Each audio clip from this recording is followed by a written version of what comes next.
আসসালামু আলাইকুম রহমতুল্লাহি ওয়া বারাকাতুহু। আজকে চমৎকার একটি বই নিয়ে আলোচনা করব। বইটির নাম হচ্ছে সন্তান প্রতিপালনে এ যুগের চ্যালেঞ্জ। বইটি যারা শিক্ষক আছেন, যারা পিতামাতা আছেন এবং যারা রিলিজিয়াস স্কলার আছেন, তাদের প্রত্যেকের জন্য এটি অবশ্য পাঠ্য একটি বই। বইটি নিয়ে আলোচনা শুরুতেই যদি আপনাদের সামনে আমি একটা দৃশ্যপট তুলে ধরতে চাই যে 1970-80 দশকে যারা পিতামাতা ছিলেন তারা কিন্তু খুব বেশি শিক্ষিত ছিলেন না, তাদের জানাশোনা খুব বেশি ছিল না, যারা সচেতনও ছিলেন না যে কিভাবে সন্তানদেরকে বড় করতে হয়, মানুষ করতে হয়। কিন্তু এরপরও তাদের সন্তানরা কিন্তু একজন আদর্শ মানুষ হিসেবে, সুসন্তান হিসেবে বেড়ে উঠেছে।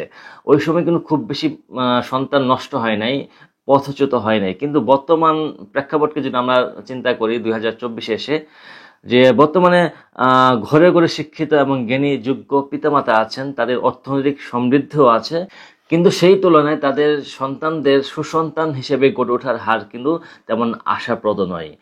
তাহলে মূল সমস্যাটা কোথায়? এই সমস্যাটাকে খুঁজতে গিয়েই লেখক এই বইটি লিখেছেন, সন্তান প্রতিপালনে এ যুগের চ্যালেঞ্জ। এই বইটির কিছু বিষয় আমাকে খুব বেশি মুগ্ধ করেছে। তার মধ্যে একটি হচ্ছে আমাদের সন্তানরা ভালোভাবে বেড়ে ওঠার জন্য যেমন তাদের মানসিক সুস্থতা প্রয়োজন, তেমনিভাবে কিন্তু তাদের শারীরিক সুস্থতাও প্রয়োজন। কিন্তু আমাদের সন্তানরা জন্মগ্রহণ করার পর সে স্বাভাবিকভাবে সুস্থতার সাথে বেড়ে উঠছে কিনা আমরা এ ব্যাপারে কিন্তু সচেতন না। তো লেখক বইটির শুরুতে শিশু বিকাশের দুটি গুরুত্বপূর্ণ সময়কাল বা ডেভেলপমেন্টাল উইন্ডো নিয়ে লিখেছেন। তো শিশুদের দুটি গুরুত্বপূর্ণ সময়কাল, একটি হচ্ছে 1 থেকে 5 বছর আর দ্বিতীয়টি হচ্ছে 9 থেকে 14 বছর। কারণ এই সময়ের মধ্যে প্রত্যেকটি শিশুর কিছু গুরুত্বপূর্ণ দক্ষতা অর্জন হয়, যেমন তার দেহের বৃদ্ধি, সামাজিক যোগাযোগ, পেশির সঞ্চালন, কথা বলা, ঘ্রাণ নেওয়া, শোনা, বুদ্ধিবৃত্তি ইত্যাদি এই সময়কালে গড়ে ওঠে, যা পরবর্তীতে আরও শানিত হয়। তো একটা শিশু বড় হলে কেমন হবে তার ভিত্তি তৈরির জন্য এই সময়কাল কিন্তু অত্যন্ত গুরুত্বপূর্ণ। এই সময়কালে একটি শিশু কোন পরিবেশে এবং কিভাবে বড় হয়ে উঠছে তার উপর নির্ভর করবে তার চারিত্রিক বৈশিষ্ট্য, আচরণ, আত্মবিশ্বাস, বুদ্ধিমত্তা ইত্যাদি। এই জন্য শিশুর এই 1 থেকে 5 বছর যে সময় সে বেড়ে ওঠে, এই সময় কিন্তু আমাদের সচেতন থাকতে হবে। তো এই সময়ে যদি শিশু সঠিক খাবার, সঠিক পরিবেশ, খেলাধুলার পর্যাপ্ত সুযোগ না পায়, তাহলে কিন্তু তার নানান সমস্যা হতে পারে, যেমন অটিজম, দেরিতে কথা বলা, ADHD, লিখতে পড়তে অসুবিধা ইত্যাদি নানান সমস্যা হতে পারে। তাই আমাদের পিতামাতাকে খুব বেশি সচেতন হতে হবে আমাদের শিশুদের বিকাশে কোনো ত্রুটি হচ্ছে কিনা এই বিষয়ে। আর দ্বিতীয় গুরুত্বপূর্ণ সময়কাল হচ্ছে 9 থেকে 14 বছর। আর এই সময়ে যৌন পরিপক্কতা, সামাজিক দৃষ্টিভঙ্গি, ধর্মীয় নীতি নৈতিকতা, ব্যক্তি পরিচয়, আবেগ নিয়ন্ত্রণ, উন্নত সিদ্ধান্ত গ্রহণের দক্ষতা ইত্যাদির বিকাশ শুরু হয়। তো একজন আদর্শ পিতামাতা হতে চাইলে এই দুইটি গুরুত্বপূর্ণ সময়কালকে আমাদের শিশুদেরকে চোখে চোখে রাখতে হবে। তার বিকাশ ঠিকমতো হচ্ছে কিনা এই ব্যাপারে আমাদের খুব সচেতন থাকতে হবে। এই তো গেল আপনার সন্তানের শারীরিক সুস্থতার বিষয়। আর আপনার সন্তানের মানসিক সুস্থতার জন্য বর্তমান সময়ে এই যুগে যে যে চ্যালেঞ্জগুলো রয়েছে সেগুলো যদি একটু আমরা নজর বোলাই। প্রথমেই তিনি যে চ্যালেঞ্জটা নিয়ে কথা বলেছেন সেটা হচ্ছে transgender issue, LGBT issue. LGBT issue বা ট্রান্সজেন্ডার ইস্যু এটা কিন্তু আমাদের ইমানের সাথে সাংঘর্ষিক। একজন মুসলমান কখনোই এই ইস্যুকে সমর্থন করতে পারে না, এটাকে স্বাভাবিকভাবে মেনে নিতে পারে না। তো ধেয়ে আসা ভয়ঙ্কর এই ষড়যন্ত্র, ভয়ঙ্কর এই চক্রান্তের জালে যেন আপনার সন্তান পড়ে না যায়, এজন্য আপনাকে সচেতন থাকতে হবে। 2 নম্বর চ্যালেঞ্জ হিসেবে তিনি এনেছেন পর্নোগ্রাফিকে। তিনি লিখেছেন, পর্নোগ্রাফি যেভাবে আপনার সন্তানকে ছিনিয়ে নিতে পারে। আপনার সন্তানকে আপনি স্মার্টফোন কিনে দিয়েছেন সেজন্য পড়াশোনা করতে পারে, কোচিং করতে পারে অনলাইনে, কিন্তু আপনি জানেনই না আপনার সন্তান পড়তে বসে বইয়ের মধ্যে ফোন লুকিয়ে রেখে সে পর্নোগ্রাফি দেখে। বা রাতে আপনি ভাবছেন আপনার সন্তান ঘুমোচ্ছে, কিন্তু দেখবেন যে দরজা বন্ধ করে দিয়ে সে পর্নোগ্রাফিতে আসক্ত, সে পর্নো দেখে, আপনি জানেনই না।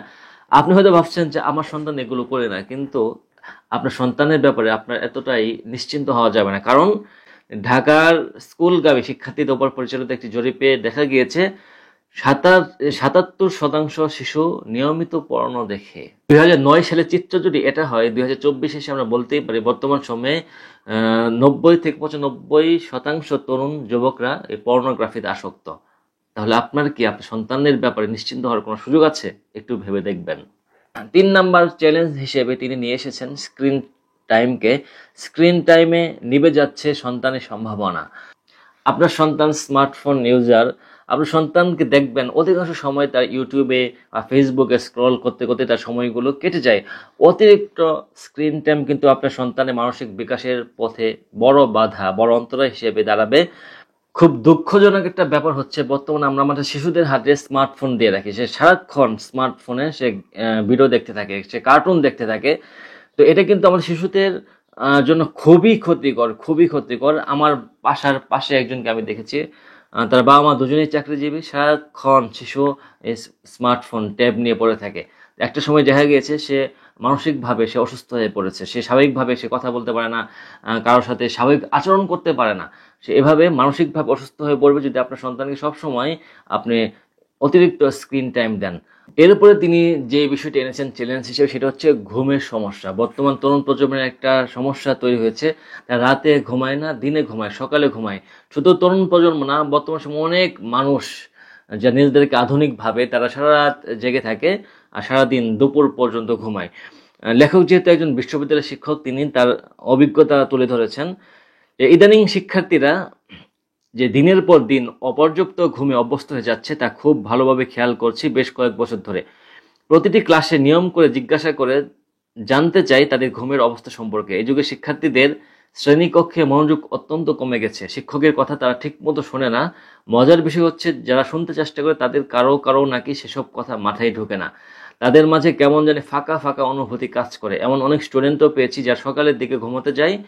একজনকে পেয়েছিলাম, সে নাকি সপ্তাহের পর সপ্তাহ রাতে ঘুমায় না, যেদিন ক্লাস থাকে না সেদিন নাকি সে সকাল থেকে সন্ধ্যা পর্যন্ত ঘুমায়। কারণ ঠিক মতো না ঘুমালেও কিন্তু তার মধ্যে স্থূলতার সমস্যা দেখা দিবে, অন্যান্য বিভিন্ন দুরারোগ্য ব্যাধিতেও তার আক্রান্ত হওয়ার সম্ভাবনা তৈরি হবে। আর তার মস্তিষ্কের বর্ধন বিকাশও কিন্তু ঠিক মতো হবে না যদি সে ঠিক মতো না ঘুমায়। এরপর লেখক যে চ্যালেঞ্জগুলো সামনে নিয়ে এসেছে আমাদের, সেটা হচ্ছে ভিডিও গেমস। তরুণরা কিন্তু ভিডিও গেমসে আসক্ত হয়ে যাচ্ছে, অধিকাংশ তরুণরা। এই ব্যাপারে সচেতন থাকতে হবে। এরপরে মাদকাসক্তি। আমাদের সন্তান কি মাদকাসক্তি থেকে নিরাপদ? কারণ আমাদের আশেপাশে তাকালে অবস্থা খুবই ভয়াবহ, খুবই জটিল। মানে অধিকাংশ তরুণরাই কেন জানি মাদকাসক্ত হয়ে যাচ্ছে, তারা মাদকে নেশায় জড়িয়ে যাচ্ছে। আপনার সন্তান যারা মাদকাসক্ত তাদের সাথে মিশে কিনা, আপনার সন্তান মাদকাসক্ত হয়ে যাচ্ছে কিনা, এই ব্যাপারেও কিন্তু আপনাকে সচেতন থাকতে হবে। লিভ টুগেদার সংস্কৃতি আমাদের মধ্যে কিন্তু প্রেম ভালোবাসা, অবৈধ শারীরিক সম্পর্ক, এগুলো কিন্তু দিন দিন খুব ব্যাপক হয়ে যাচ্ছে, স্বাভাবিক নর্মালাইজ হচ্ছে।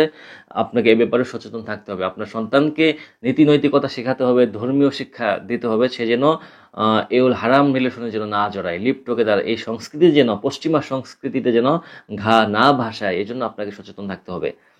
তো লেখক শুধু চ্যালেঞ্জগুলোই বলেন নাই, পাশাপাশি তিনি এই যুগে চ্যালেঞ্জগুলো কিভাবে মোকাবেলা করতে হবে এ ব্যাপারে খুব চমৎকার চমৎকার অনেকগুলো তিনি নসিহত করেছেন, অনেকগুলো তিনি সমাধান দিয়ে দিয়েছেন।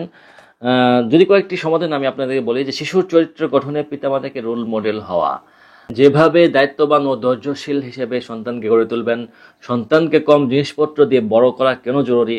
পিতামাতাকেও সন্তান প্রতিপালনে সক্রিয়ভাবে অংশ নিতে হবে। সন্তানের মাঝে ইসলামী চেতনা তৈরির কিছু সহজ উপায়, সন্তানকে মুসলিম পরিচয় শেখানো, হালাল কনসেপ্ট, ছোটবেলা থেকে শালীন পোশাকে অভ্যস্ত করা, দুষ্টমির ছলেও শিশুরা যেন অশালীন শব্দ ব্যবহার থেকে বিরত থাকে। সন্তানকে কেন সামাজিক কাজে জড়িত করা উচিত। মানসিক হতাশাগ্রস্ত সন্তানের ব্যবস্থাপত্র কি হবে, ইংলিশ নাকি বাংলা মিডিয়াম স্কুল, কো এডুকেশন, সন্তানের বিকাশে ঝুঁকিপূর্ণ ইত্যাদি অনেকগুলো বিষয় তিনি এনেছেন। তো এই বইয়ের শেষের অংশটুকু আরো গুরুত্বপূর্ণ, চমকপ্রদ। তিনি শেষ দিকে এসে 3টি চেকলিস্ট দিয়েছেন। প্রথম চেকলিস্ট, যেভাবে বুঝবেন শিশুর 1 থেকে 6 বছর পর্যন্ত বিকাশ ঠিকঠাক হচ্ছে, তিনি এই চেকলিস্ট দিয়ে দিয়েছেন। 2 নম্বর চেকলিস্ট, বয়স ভিত্তিক শারীরিক খেলাধুলা, ঘুম এবং স্ক্রিন টাইমের লিস্ট। বয়স ভেদে আপনার সন্তান কতটুকু সময় ফোন দেখতে পারে, দেখলে সমস্যা হবে না, বা সে কতক্ষণ তার খেলাধুলা করতে হবে, কতক্ষণ ঘুমাতে হবে, এই বিষয়ে তিনি লিস্ট দিয়ে দিয়েছেন। 3 নম্বর চেকলিস্ট, বয়স ভিত্তিক ঘরের কাজে অংশগ্রহণ। আমরা আমাদের সন্তানদেরকে কিন্তু খুব বেশি আদর করে ফেলি, তাকে কোনো কাজ করতে দেয় না, কিন্তু এটা কিন্তু সন্তানের জন্য ভালো না। সন্তানকেও আমাদের ঘরের কাজে শেখাতে হবে। আমার মার সাথে বাবার সাথে যেন সে ঘরের কাজে অংশগ্রহণ করে, তাহলে কিন্তু আমার সন্তান একজন দায়িত্ববান সন্তান হিসেবে গড়ে উঠবে। তো আপনারা যারা এতটুকু আমার আলোচনা শুনেছেন, তারা বুঝতে পেরেছেন এই বইটি কেন গুরুত্বপূর্ণ, এই বইটি কেন সবার পড়া উচিত। তো আমি আপনাদের কাছে অনুরোধ করব, এই বইটি আপনারা অবশ্যই পড়বেন, আপনারা নিজেরা পড়বেন এবং আপনার পরিচিত মানুষদেরকে, প্রিয় মানুষদেরকে পড়ার জন্য উৎসাহিত করবেন ইনশাআল্লাহ।